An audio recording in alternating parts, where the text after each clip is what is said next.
Eu fui o primeiro comentarista, jornalista negro de TV na Bahia. Isso em 2009. Sempre falo que racismo é um problema dos brancos, não dos negros. Eles que precisam discutir sobre isso, não nós.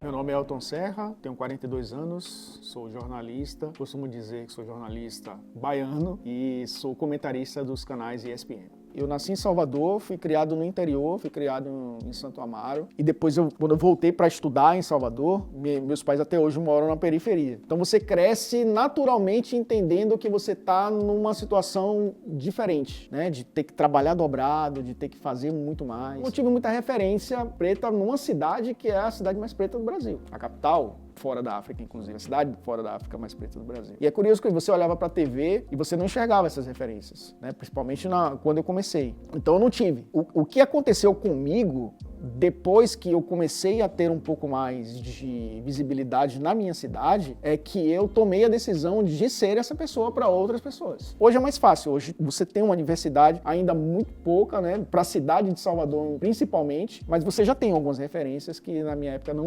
sinceramente não tinha. Eu fui o primeiro comentarista, jornalista negro de TV na Bahia. Isso em 2009. Porque se eu fosse branco e baiano, teria uma rejeição também. Então, há essa questão do sotaque ainda no Brasil ser algo que assusta, né? Hoje você vê uma diversidade maior, você vê mais nordestinos ocupando as telas, mais nortistas ocupando a tela, mais sulistas ocupando a tela. Porque às vezes a pessoa tenta desqualificar, não pelo que você tem de conteúdo, porque quando você não dá margem para isso, quando você é uma pessoa que consegue se comunicar bem, mas incomoda quem está do outro lado, a pessoa vai para tentar desqualificar você de alguma forma. Ah, pô, mas olha o sotaque dele. Eu já ouvi isso algumas vezes. E a gente viveu no Brasil a centralização da comunicação, né? Como se as coisas só acontecessem numa região, quando na verdade as coisas acontecem. O Brasil é enorme, né? Na minha primeira conversa com a fonoaudióloga da ESPN, isso já tem uns 4, 5 anos, a minha primeira conversa com ela foi: faça qualquer coisa comigo, mas não queira tirar o meu sotaque.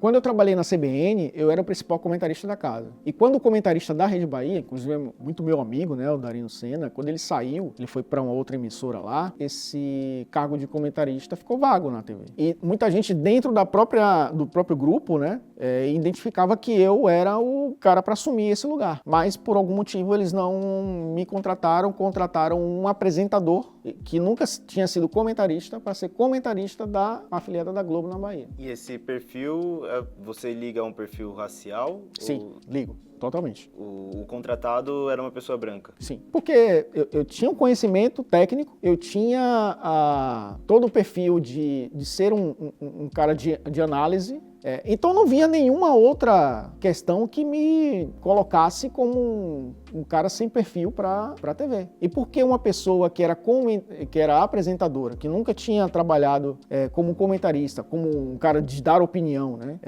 é contratado para ser um principal comentarista da Bahia? Então, por quê, né, de isso ter acontecido? Obviamente, talvez a minha imagem para aquela pessoa que contratava não fosse agradável aos olhos dele, né? Quando na verdade ele estava indo contra o que é talvez mais de 70% da população baiana. Então, para mim, sim, quando a palavra perfil vem para mim, não é perfil intelectual, é perfil físico mesmo. Depois que esses movimentos negros começaram a aparecer e o que aconteceu com o George Floyd, isso me despertou a dizer: agora eu tenho um motivo para fazer. A primeira ideia, ela é uma ideia meio dura, assim, de ter uma tatuagem. Eu falei com minha mulher isso: eu vou fazer porque se acontecer a mesma coisa comigo, se um policial me parar na rua e de repente tirar a minha vida, quando eu aparecer como mais um na estatística, vai ter lá riscado essa mensagem para as outras pessoas. O que eu sinto nossa sociedade tem dado passos muito curtos em busca de uma evolução sobre o assunto, porque eu sempre brinco que a gente está no nível 1 do game, né? As pessoas não têm medo de passar para o segundo nível, porque é preto ou negro?